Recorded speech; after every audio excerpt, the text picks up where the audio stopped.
मुकुल देव वृक्षपति, live times TV, Himachal की बात। आइए शुरू करते हैं।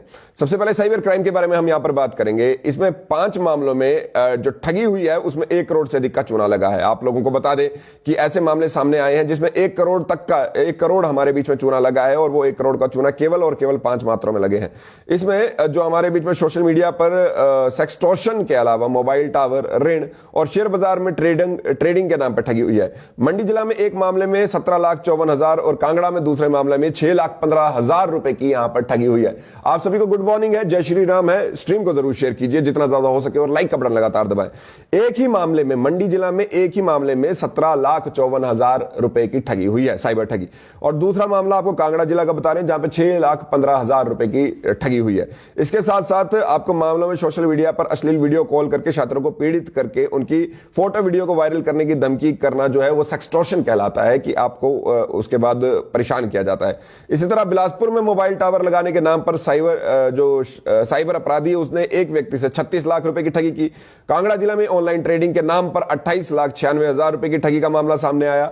इसके अतिरिक्त शिमला जिला के महिंद्रा फाइनेंस कंपनी के ऋण के नाम पे 16,04,200 रुपए की ठगी का मामला साइबर थाने के सामने आया है। तो ये कितना ज्यादा संगीन बात आप लोगों को देखिए। 5 मामले हमने आपको बताए और 5 के 5 मामलों में क्या हुआ है कि हमारे बीच में इन 5 मामलों का इकट्ठे जब पैसा इकट्ठा कर रहे हैं तो वो उन्हीं 5 मामलों में हमारे बीच में यहां पे हमें ये देखने को मिल रहा है कि भाई जो लोग हैं जो जुड़े हुए हैं उनके साथ 1 करोड़ के आसपास की यहां पर ठगी हुई है। आप इस स्ट्रीम को जरूर शेयर कीजिए क्योंकि बहुत महत्वपूर्ण जानकारी है और लोगों तक ये जानकारी होनी चाहिए, उन तक पहुंचनी चाहिए ताकि ज्यादा से ज्यादा लोगों तक ये जानकारी हो तो लोग यहां पर सतर्क रहे। हिमाचल प्रदेश में साइबर क्राइम के ये बढ़ते आंकड़े केवल यहीं पर डराने वाले नहीं है, पिछले 5 सालों के आंकड़े भी आपको बताएं तो आपको थोड़ा यहां पर डर लगना बन सकता है।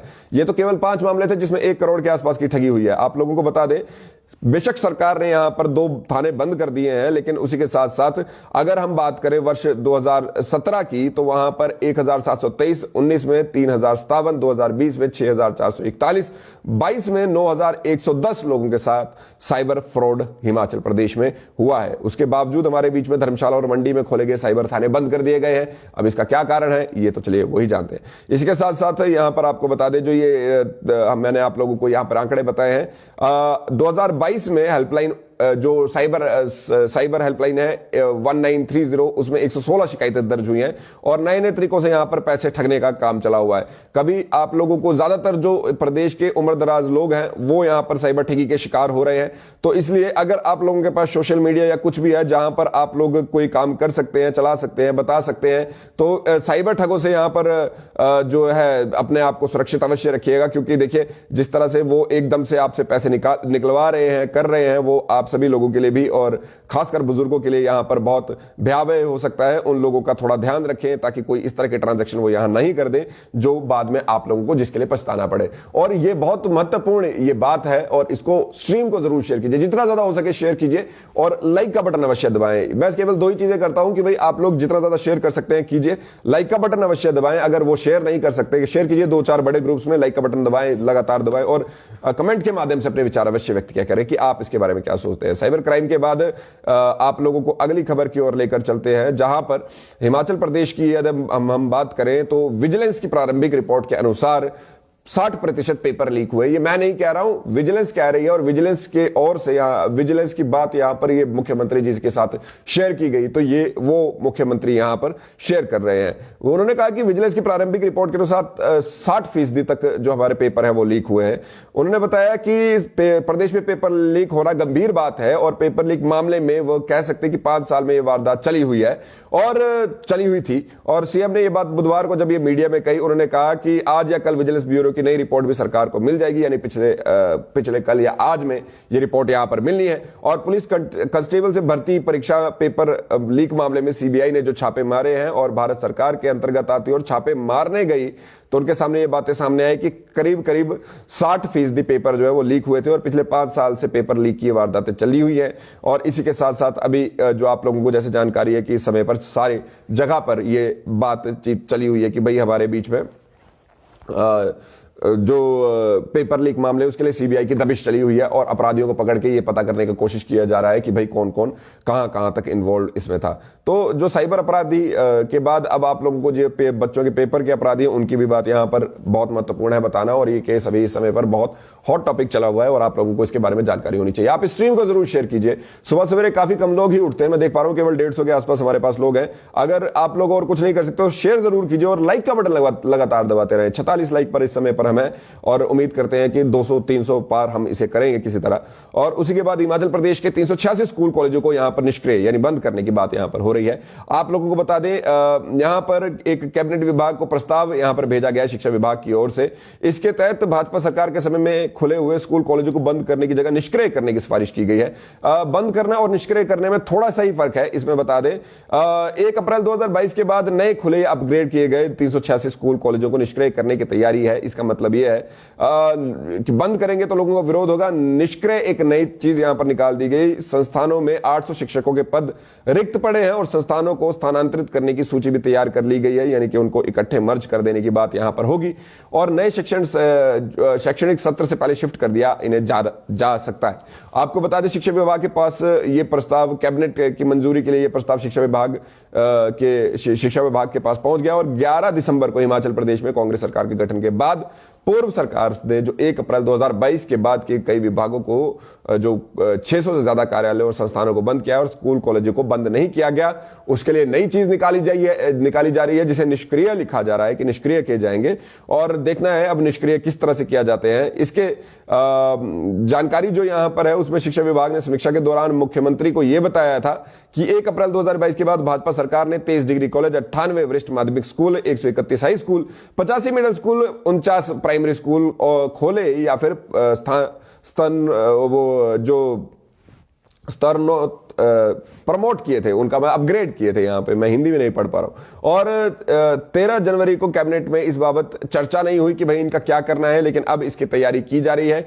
ये स्कूल यहां पर ऐसा माना जा रहा है इन स्कूल में सिर्फ औपचारिकता के लिए शिक्षक नियुक्त होंगे ताकि यहां पे दाखिलों के लिए विद्यार्थी कम पहुंचे और निष्क्रिय किए जाने के बाद स्कूल कॉलेजों को नजदीकी संस्थानों में सुविधाएं बढ़ाई जाएंगी ताकि नजदीकी संस्थानों में विद्यार्थी पहुंचे और वहां पर अपनी पढ़ाई पूरी करें।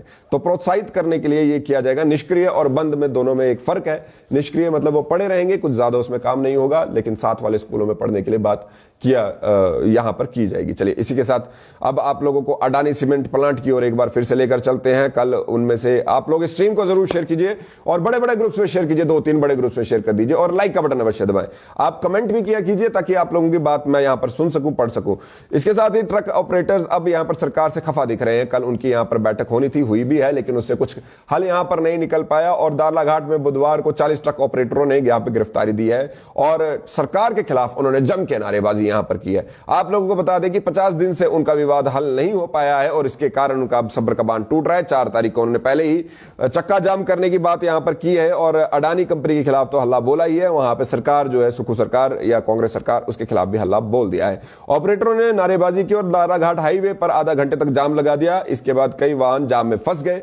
40 ट्रक ऑपरेटरों ने गिरफ्तारी दी। बंद पड़े प्लांट खुलवाने के लिए सुक्खू सरकार नाकाम रहने पर ट्रक ऑपरेटर ने आक्रोश रैली भी निकाली और आरोप यह लगाया कि राज्य सरकार विवाद हल करने के लिए तारीख पर तारीख दे रही है, लेकिन विवाद हल नहीं कर पा रही। आपको फिर बता दें, कल यहां पर मुख्यमंत्री मिले थे ट्रक ऑपरेटर्स की एक यूनियन के साथ, लेकिन वो वहां पर कोई बात नहीं बनी। उन्होंने पहले कहा कि कुछ बातचीत करने के बाद 3 तारीख को दोबारा बुलाया है और 4 तारीख को यहां पर ऑलरेडी चक्का जाम करने के लिए यहां पर जो हमारे बीच में ऑपरेटर्स हैं उन्होंने कहा है 4 फरवरी को 11 से 1 बजे तक पूरे प्रदेश के ट्रांसपोर्टर चक्का जाम करेंगे, ऐसा बताया गया पूर्व प्रधान बालक राम द्वारा।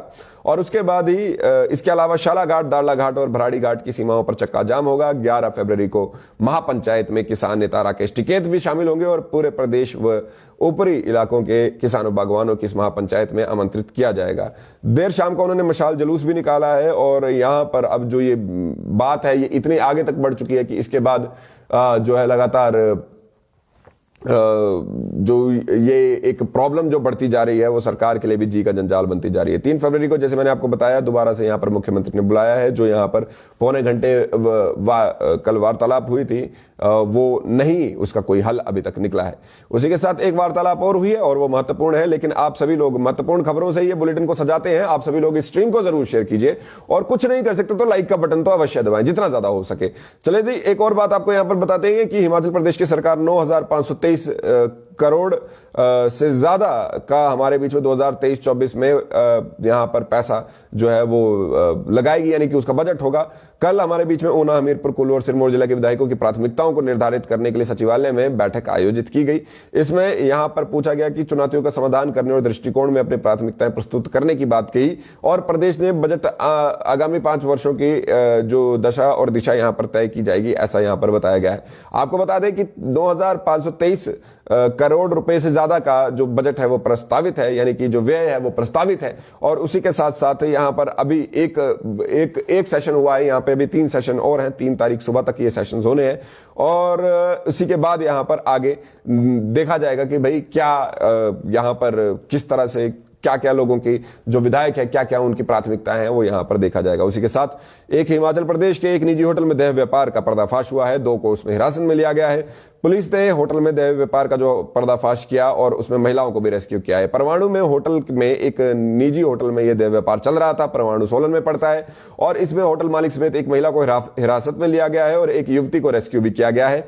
देर शाम ये पुलिस ने कार्रवाई की और इस बड़े खुलासे होने की उम्मीद यहां से जताई जा रही है। यहां पर परवाणु के पोस्ट क्षेत्र में एक होटल में काफी समय तक देह व्यापार का धंधा चलने की सूचना यहां पर पुलिस को मिल रही थी। इस गुप्त सूचना के आधार पर उन्होंने यहां पर दबिश की और वहां पर देह व्यापार करते हुए लोगों को पकड़ा और उसके बाद जो एक अपने टीम के एक सदस्य को ग्राहक बनाकर होटल पहुंचाया। उसके बाद पुलिस ने मौके पर दबिश कर युवती को भी रेस्क्यू किया, जबकि मामले में होटल मालिक सहित एक महिला को हिरासत में लेकर मामले की जांच शुरू कर दी है। मामले की पुष्टि यहां पर डीएसपी परवाणु प्रणव चौहान ने की है। आपको बता दें पुलिस इसमें आगे पूछताछ कर रही है और पता कर रही है कि भाई और कौन कौन लोग यहां पर जुड़े हुए थे। इसके बाद हमीरपुर की यदि बात करें तो हमीरपुर में एक व्यक्ति के साथ शायद इससे बड़ा जोक कुछ नहीं हो सकता, इससे बड़ी त्रासदी कुछ नहीं हो सकती, लेकिन आप सभी लोग स्ट्रीम जरूर शेयर कीजिए, लाइक का बटन अवश्य दबाएं। मैं पता नहीं कितनी बारी बोल चुका हूं लेकिन आप लोग हैं कि भाई मान ही नहीं रहे। लाइक का बटन ही दबा दीजिए, कुछ नहीं करना है तो लाइक का बटन तो दबाते रहे। आपको बता दें कि केंद्रीय मुख्य शिक्षक जोगिंदर सिंह को पदोन्नत करते हुए शिक्षा विभाग ने विकास खंड नादौन का खंड प्रारंभिक शिक्षा अधिकारी बनाया था, लेकिन 4 बजे अचानक शिक्षा विभाग को कुछ और जगह यहां पर कुछ और सामने आया होगा और उसके बाद उनकी पदोन्नति आदेश रद्द कर दिए गए। ये एक ही दिन में हुआ और क्यों हुआ पता नहीं। और यहां पर क्या हुआ, इस तरह के ये मामले में कार्यप्रणाली पर सवाल अब यहां पर विभाग के उठ रहे हैं और इस मामले की पूरे महकमे में खूब चर्चा भी हो रही है। यहां पर जैसे कि आप ही सोचिए कि अभी आप लोगों को यहां पर प्रमोशन का लेटर मिला और थोड़ी देर में वो लेटर जो है वो आप लोगों का वापस भी हो गया कि भाई आपका लेटर जो है वैलिड नहीं है, आपकी प्रमोशन जो है वो वापस खत्म कर दी। तो चलिए हमारी संवेदनाएं हैं उनके साथ, उम्मीद है कि बाद में हो जाएगा। 25 तारीख को अगर आप इंडिया और ऑस्ट्रेलिया का मैच देखना चाहते हो, क्रिकेट में आपको इंटरेस्ट है, तो 25 फरवरी को विशेष विमान से धर्मशाला वो लोग पहुंचेंगे। 1 तारीख से आपको पता है कि टेस्ट मैच यहां पर होने वाला है और उसके बाद ये जो टेस्ट मैच है धर्मशाला में होने वाला है। 15 तारीख से आपको उसकी टिकट मिल जाएंगी, तो आप लोग तैयारी कीजिए यहां पर भारत बनाम ऑस्ट्रेलिया टेस्ट मैच की। और उसी के साथ हिमाचल प्रदेश में बर्फबारी के करके अभी भी 287 सड़कें और 116 बिजली ट्रांसफार्मर जो है वो ठप पड़े हैं। बाहर के लोग आते हैं उनको तो बहुत मजा आता है यहां पर, लेकिन अभी बात करें तो यहां पर जो मुश्किल यहां पर घड़ी देखने को सामने आती है जो हमारे यहां के लोग हैं। बहरहाल आप सभी लोग जो यहां पर जुड़े, आप सभी लोगों का जुड़ने के लिए बहुत धन्यवाद। आप स्ट्रीम को जरूर शेयर कीजिएगा, अगर नहीं कर सकते तो लाइक का बटन अवश्य दबाइएगा और कमेंट के माध्यम से अपने विचार अवश्य व्यक्त कीजिएगा। मेरा नाम मुकुल देव वृक्षपति है, मैं आपको फेसबुक, इंस्टाग्राम, ट्विटर पे मुकुल देव वृक्षपति के नाम से मिल जाऊंगा। आप उसी के साथ मुझे 9882837038 पे व्हाट्सएप करके आप मैसेज भी कर सकते हैं, व्हाट्सएप कर सकते हैं, अपनी कोई जानकारी है वो बता सकते हैं। लाइफ टाइम्स टीवी को फॉलो करके बेल आइकन दबाना ना बोले। देखते रहे लाइफ टाइम्स टीवी। जय हिंद।